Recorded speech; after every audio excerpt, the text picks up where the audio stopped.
Hello, everyone. It is Tinisha Y again, about to delve into my book, Pimpette Chronicles. Thank you so much for joining me. Let me turn this volume down a little bit so that it's not super, more like super loud for you guys.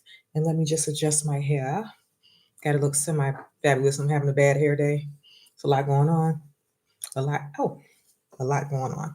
So, how is everyone? Hopefully, great. I am still on chapter 3. One of my Facebook friends brought it to my attention, even though that wasn't her plan, that I have not been reading. I didn't realize it's been 13 days. I swear time is just going by super fast. It doesn't even make sense. So I got to get on the ball. It's a lot that I'm working on right now. So I have to get a little more focused and put myself on a schedule. Been dealing with some health challenges, nothing major, just a few little things here and there, but we're not going to get into that. But it's all about getting organized and, having a plan and all those good things. So anyway, Winston's here today, y'all. I'm gonna show y'all Winston. So you might hear little tap dancing feet. That'll be Winston. He got gas. It's kind of gross in here right now. You know what? Actually, let me light an incense. Hold on one second. I'm not about to suffer. You killing me, sir. I gotta set the ambiance.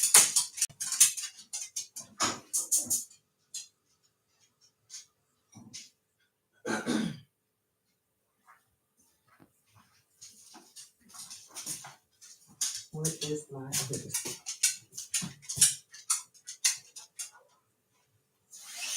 Okay, here we go. Oh, you know what I did wrong? I think I'm gonna delete this. I'm gonna start over. I don't like this. Because I was supposed to share it. I guess I can kind of still share it. Let's see. Oh, I can.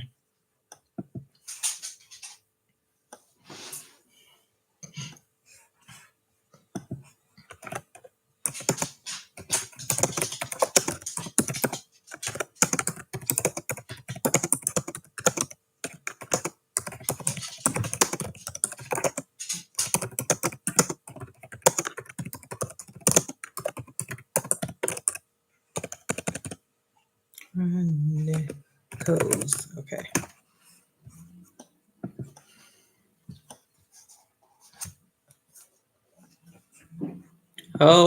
Okay. Okay. So yes, it is I, Tanisha Brignoni, and I am the author of Pimpette Chronicles, a modern Black woman's guide to dating safely and navigating these mean streets. Thank you so much for joining me as I continue reading this book. I'm gonna get a little better with the description in the comments so people know what the heck is going on. But right now, my main objective is to get through the book.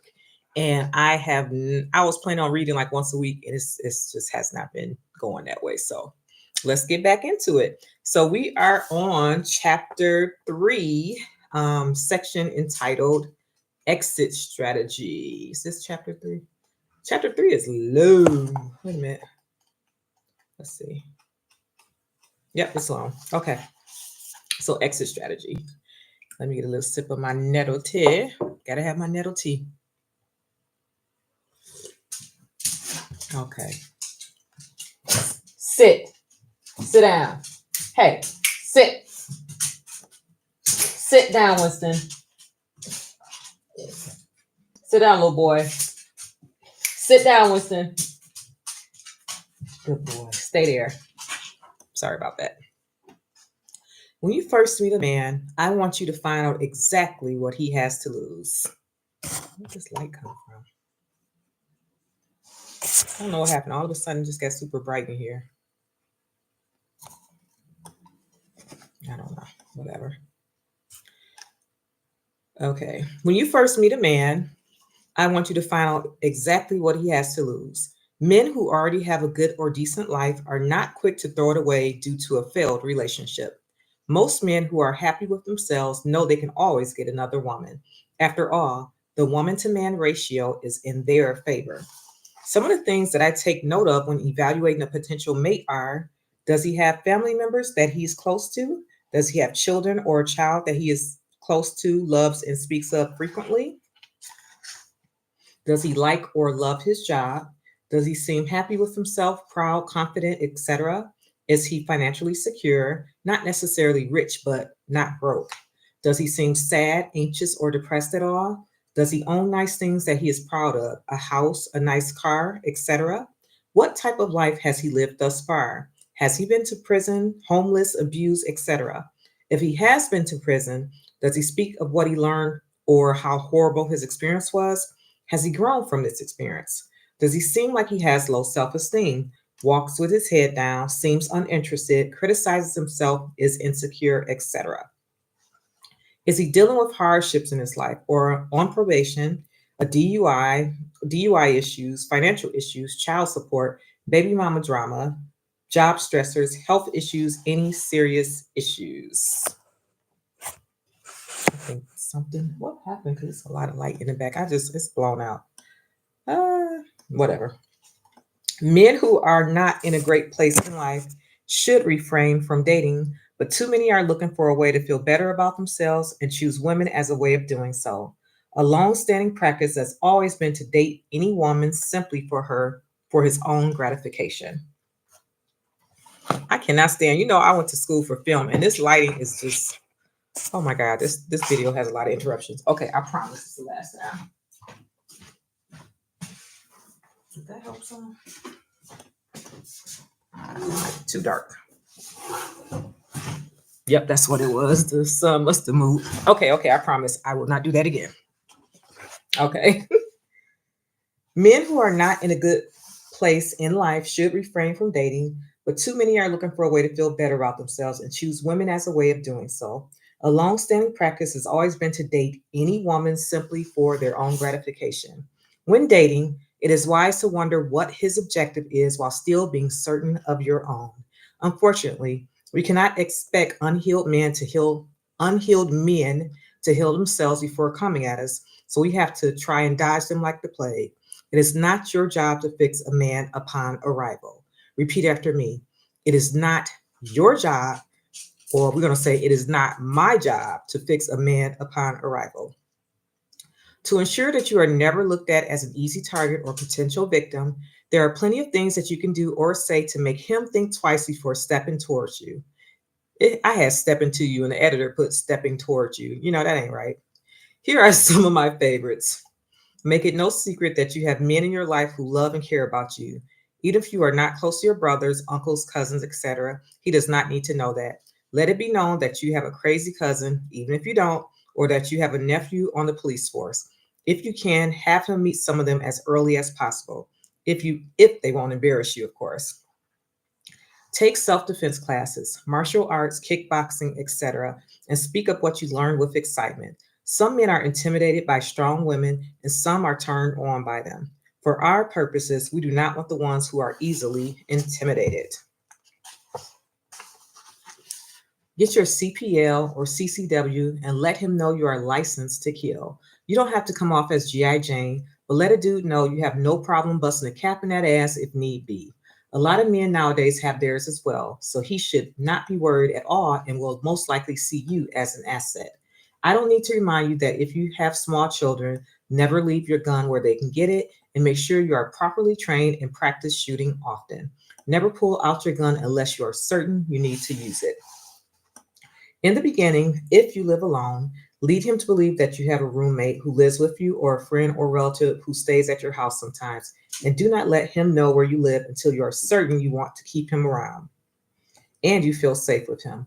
Unfortunately, it is still very easy to find someone's address, so keep that in mind too. Always appear in control and never come off as a pushover. Men who are abusers try you in baby steps before it becomes full-on abuse. That play wrestling shit ain't always play wrestling, so know the difference. If you tell him to stop and he does not, take note. This is a red flag and shows that he doesn't understand boundaries. If he does something you don't like and you told him and he is dismissive, take that as a sign of things to come and move on. Even with all the above in motion, you may still find yourself having to break off a relationship or situationship with someone who may not be so eager to go. Don't choose violence first or even argue if you ever find yourself in this space. Strategically choose peace. This is when you will put your well thought out exit strategy in place. And after that, we have different, like a grid of different exit strategies, which I won't go into because it's more beneficial if you're actually reading the book. So we're not going to go over that. Well, let's do one. Let's see. Situation. Excuse me. Okay, I'm being immature. He has invested large sums of money in you and given you some expensive gifts, but you want out. He's accusing you of using him. You are concerned for your safety. This dude seems out. Strategy. Tell him you just need some time to step back. Offer to give him back his shit. Go and stay at a friend's or family member's house that he does not know. Keep talking to him somewhat, but not too much, just enough to know where his mind is. Gradually cut off communication so that he can focus on some other chick. Drop his gifts if he insists that you return them. That's only if he's insisting that you return them. Off to someone you both know, or maybe the police station. Wean him off gradually. Okay, the do nots in this scenario.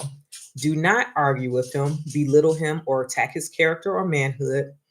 Do not meet him just to talk. Meet him to give him his shit by yourself. Completely, abruptly cut off communication. Talk shit or tell him you ain't giving him back shit.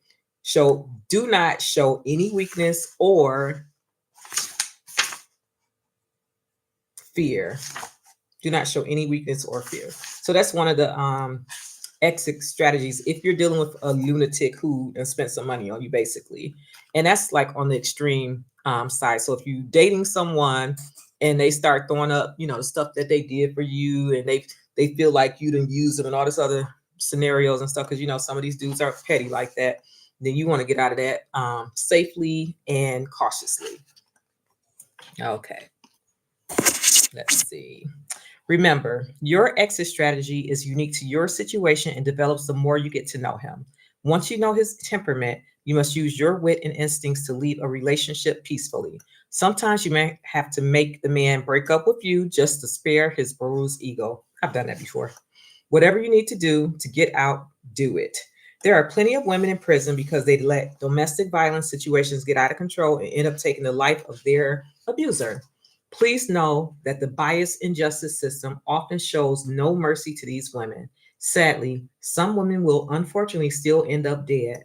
My question is, if it ever comes down to you or him, who will you choose? Okay, so let's see where we at. 12 minutes in. So we're going to go into a story time called Life with Marco. And this is a trigger warning. Again, trigger warning. Abuse and rape is in this story. So I'm letting y'all know, if you are not comfortable or don't want to hear anything close to that, then you need to log off at this time. Adoma was barely 16 years old when she met him. He was 11 years her senior and ran a small business. Marco had one child that was still in diapers, whom he adored more than anything. Adoma's home life was filled with fighting, drinking, and chaos, so any opportunity to get away, to find some peace, was welcome. Coming from a dysfunctional home himself, they shared stories of how their alcoholic mothers would beat them when they were angry. Sometimes their phone conversations would last until the morning. They would fall asleep on the phone. Being a loner, she was happy to have found a friend she could talk to. Marco shared his dreams of someday marrying and having at least 4 more children. One evening, Marco picked her up from school and took her to his house. He taught her how to smoke weed and introduced her to Bacardi 151. She felt like an adult as they listened to music and chilled. She had never smoked weed and had only sipped out of her parents' drink on occasion. She had no idea what the combination of weed and alcohol would do to her. She passed out and awoke to Marco pulling her pants down. Adoma, who had only attempted sex once, lay in the bed paralyzed. She had no idea that he looked at her in a sexual way, and she thought of the chubby older man as a friend. Tears rolled down her face as he continued to pleasure himself while she lay there. He took no notice of her pain, and when it was over, actually handed her his shotgun to take a picture with. It was her own fault, she told herself. She had no business being over at his house and definitely not laying in his bed. She should have said something instead of just lying there. How stupid and naive she had been. One day, Adoma and her mother got into a fight and she ran away to Marco's house.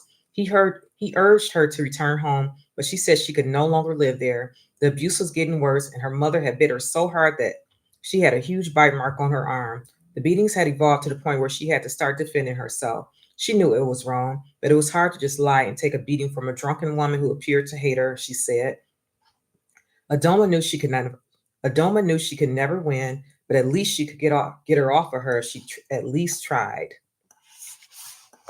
Marco allowed her to live with him, and she was happy to have been free. His house was nasty, and he owned a cat that peed everywhere, but at least it was quiet there, she thought.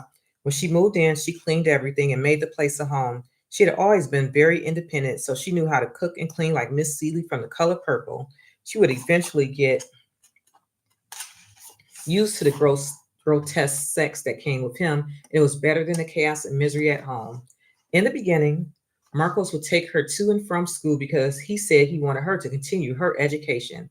When she met him, she was failing almost all of her classes, but with Marcos showing an interest in her education, she soon was getting all A's. At home, no one had stressed the importance of education, and her mother never tried to force her to go to school. Her mother was too concerned with the fights and drunken nights she would spend with her boyfriend to notice what was happening with her own children. Adoma once said that her mother would get so drunk that she would totally destroy the house, and then the next morning her mother would wake her children up by their and then the next morning her mother would wake her children up from their sleep by beating them with a broom, blaming them for the mess. Adoma had never slept a good night in her life. When she showed Marco her first report card, instead of praise, he seemed disappointed. He thought she had gotten bad grades because she was stupid, when it was because she hated to be around other teenagers, so she rarely went to class. Let's say that again. He thought she had gotten bad grades because she was stupid, when it was because she hated to be around other teenagers, so she rarely went to class. Since education was not valued in her family, it was not a big deal. He then decided that she would be better off just taking a GED test, so she did. At this point, she was happy to do anything he told her to do. Her life with Marco was the closest she had ever gotten to being at peace in her young life. When she lived at home, she was suicidal and severely depressed, and she often just stayed hiding in the closet away from all the noise. When she wasn't hiding, she spent most of her days caring for her younger siblings while attempting to go unnoticed. She never knew what would set her mother off. One of the things that she loved about Marco was that he was so dedicated to being a father to his daughter. Her own father had moved out of state and left her behind. Adoma's father would later reveal that he left the city because her mother was crazy and abusive to him. She remembered thinking that if he knew her mom was crazy, why in the hell did he leave his child behind and just start a new family? Once out of school, her time was free to work alongside Marco and care for his daughter. Marco said Maria's mother had decided she did not want her and signed away her rights. Adoma would later find out that he had bullied the mother to gain custody with threats. With Marco having full custody, Adoma became his full time babysitter. She was also responsible for tasks like typing contracts and making phone calls for his business. When his workers would not show up, she would help him move heavy equipment and carry ladders. The work was hard and the days were long, but she eventually grew used to it all. He never paid her for any of the work but took care of her basic needs. He told her that was payment enough.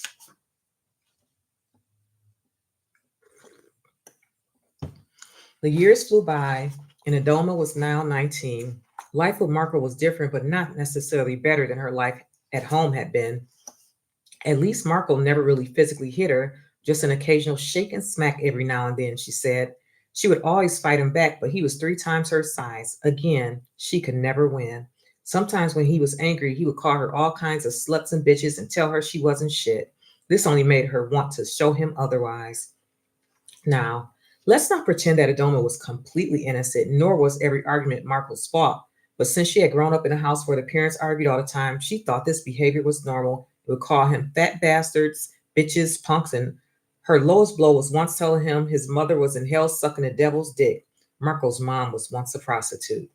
Adoma would come up with any insult she could muster to defend her verbal attacks. Growing up in the hood, she was well versed in playing the dozens. Often, when they'd argue, he threatened to send her back to her drunken mother. He would tell her she would be nothing but a drunk someday, too. Because of this fear, Adoma rarely drank alcohol, and she never took to smoking weed either. She wanted to prove him wrong. Adoma did not have many friends, and Marco would insult and try to chase away the ones she did. He tried to control everything in her life, but although she was young, she still stood up to him. She was growing older, wiser, and tired of spending day in, day out battling with him. She eventually convinced Marco to teach her to drive, and he agreed. He took her on the road, deliberately made her nervous, and then yelled at her for making mistakes. He laughed and made her feel so incompetent. What Adama really wanted more than anything was to just get married and have a family of her own. Marco told her she was too young and he was not sure she would take care of his children if something were to happen to him. Meanwhile, she was the primary caregiver for his daughter. He would often tell her that caring for Maria meant she was getting practice for her own children one day. He used the idea of marriage and a family as if it was some sort of carrot on a stick and string in front of an ass. At that time in life, marriage was the most a girl like Adoma from a dysfunctional home could hope for. Time continued to pass, and Adoma grew up. She would realize that she wanted more out of life, although she had no idea how to start. One day, one of her relatives called and asked her if she could go and stay with her cousin, who was away at college and needed someone to care for her new baby for a few months. Adoma, eager to go anywhere, agreed. When Marco found out, he was unhappy, but he pretended he didn't care. He even drove her to the bus stop to leave. She arrived safely in Ohio and was greeted by a crying baby that would now be her responsibility. Seems like everywhere she went, she was expected to take care of someone else's children. With her cousin, she rarely even ventured outside of the home. At least with Marco, they often went to restaurants and the movies. Maybe life with him wasn't so bad after all. One weekend, he talked her into letting him visit her and take her to a hotel. He chose a very nice one with a jacuzzi. She had never been to a nice hotel or on vacation in all her years. He told her that if she came back home, things would change. She agreed and left her cousin's home soon after. Immediately, Marco impregnated her with her first child, but still, he maintained that he did not want to marry. He said it was because they argued too much and he did not want his kids growing up in a household like the one he and she had experienced. Adoma was crushed to learn that she would have to have a child out of wedlock, like most women she knew. She had always envisioned her life differently. Once the baby arrived, Marco sometimes held back on buying things for the baby as a form of punishment for Adoma when she would not behave like he thought she should. Eventually, Adoma grew tired of always being at his mercy, so she decided to start making money of her own. This way, she could buy what she wanted when she wanted to. During the time she was searching for work, Marco offered to take her to job interviews, but each time he somehow managed to make her miss them. After a while, she stopped trusting him and learned how to catch the bus. When she returned, he would be angry but never said why.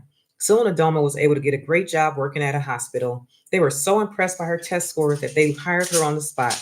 The job also had a daycare just across the street, so she didn't have to worry about childcare. When Marco learned of this, he was pissed. He told her that would get he told her that she would get fired within a week, and he had no idea how she managed to talk her way into such a great job. He was wrong. I don't know if y'all can hear Winston, but Winston over here licking himself, so I'm gonna have to put him up before I lose my mind. Hold on. Come on, Winston. You and me. It's not having a good time. Go in your room. Come on, go in. All that noise is too much. Thank you. I had more breaks on this video than any of my other ones. Oh well. Where was that at? Since he had already shown her that he was untrustworthy, she made preparations to ensure that she did not have to depend on him to go back and forth to work. Each morning, she would start her day early and catch the bus with her baby, dropping her at the daycare before her start time. The job proved to come easy, and she excelled at everything she did. The arguing between Adoma and Marco continued, and her home life with him soon became as miserable as her childhood once was. She soon decided to save up her money to get an apartment of her own. Since Marco was quick to say he would kick her out, this would be the best solution to their problems. When Adoma told Marco that she would move out, he agreed it was a good idea. She had grown cold and would rarely let him touch her at this point in their relationship. She knew he was sleeping with other women, but did not mind. Better them than her, she thought. Unfortunately, on some nights he would still beg and plead for sex. And on one of those occasions, he had an oops. He had never made one mistake in the years she had been with him. When the first child was conceived, they both had agreed, so she knew this time was intentional. She would later learn that he had been tracking her cycle and knew exactly when she was ovulating. He knew her body better than she did. At first, Adoma was livid, but as the pregnancy progressed, she accepted the thought of a new baby and said that at least her two kids would have the same father. She knew how people talked about women with multiple baby daddies. Women were judged harshly, while the men were free to populate the earth and leave babies everywhere they went. This was the way it was. During her pregnancy, she grew to despise Marco even more. He rarely picked her up from work on time, and she had to wait hours with their daughter for a ride home. Sometimes she would just ride the bus, but it was very hard with a stroller and being pregnant. One day she saw a pregnant lady get on the bus with five kids. She saw her own life flash before her eyes and just how easy it was to get caught up. It had now been 7 years since she moved in with Marco, and the life they had was not what she wanted for herself. She began to develop her exit strategy. The second baby arrived, and Adoma moved when the new baby was just 3 months old. She found an apartment not far away from her job, which was perfect. Living her own with her two children was hard but manageable. She was finally at peace. Marco would come to see the kids often, and at first everything seemed cool, but then he changed. He soon realized that he did not like taking care of his oldest daughter by himself, and that life was harder for him without her. He would try to guilt her by saying that Maria missed her and her sisters. By now, Adoma was an adult and would not fall for his manipulation. She would tell him that she refused to raise her children in a house of chaos and that they argued too much. Her children would never know what it was like to live with parents who always fought. When his trickery didn't work, he would cry and beg. At first, she thought he was joking because in all the years he never once even said that he loved her. He could not be serious, she thought. He then called her a heartless bitch for not giving in to his manipulation and began to stalk her. For months after her move, he would harass her and follow her. When he wasn't cursing her out and calling her sluts and whores, he was crying and begging her to come back. It became a routine that would be repeated time and time again. With her newfound freedom and Marco's erratic behavior, she still managed to finally learn how to drive. She immediately bought herself a nice new car and no longer had to catch the bus. She would have it for a month before Marco put sugar in the gas tank. She confronted him, and of course, he denied it. His next step would be calling her at her job and harassing her to the point where she was eventually fired. In his mind, she would have to come back now. Instead, she found another job, replaced her engine, and put a lock on her gas tank. She was determined. Marco at the one time Marco at one time had so much control over her life that he could not believe it was gone forever, and that was when he snapped. It was the weekend, and Marco was to pick up the kids again. He started with the begging, and again she refused. He then pulled out a long knife and began chasing her down the street. Adona's heart beat fast as she ran for her life. In a flash, she remembered the story of how her own granddaddy had stabbed her grandmother in the head and cut her intestines out of her stomach, all while her mother was only an infant. Her grandmother lay in a pool of blood while their newborn baby cried on the bed next to her. It was because grandma had refused to take him back after years of abuse. Her grandmother told her how she had begged for her life and that he had shown no mercy. Grandma was lucky to have survived. At that moment, Adoma stopped running and turned to face him. With every bit of courage in her tiny little body, she looked him dead in the eyes and said, I'd rather die than live the rest of my life in misery with you. Oops. Let's say that line again because I love that part. At that moment, Adoma stopped running and turned to face him. With every bit of courage in her tiny body, she looked him dead in the eyes and said, I'd rather die than live the rest of my life in misery with you. Marco laughed at her. Oh, wait a minute, I said it wrong. Marco lunged at her, but suddenly he changed his mind. Maybe he realized that he would spend most of his days in prison. Maybe he decided he did not want his children to grow up without a mother or father. Or maybe he had finally accepted that the control he once held over the young, naive, barely 16-year-old girl was gone forever. To this day, she still wonders what would have happened had she not stood up to this man who was 3 times her size and 11 years older than her. A man who should have looked at her like a child instead of an opportunity.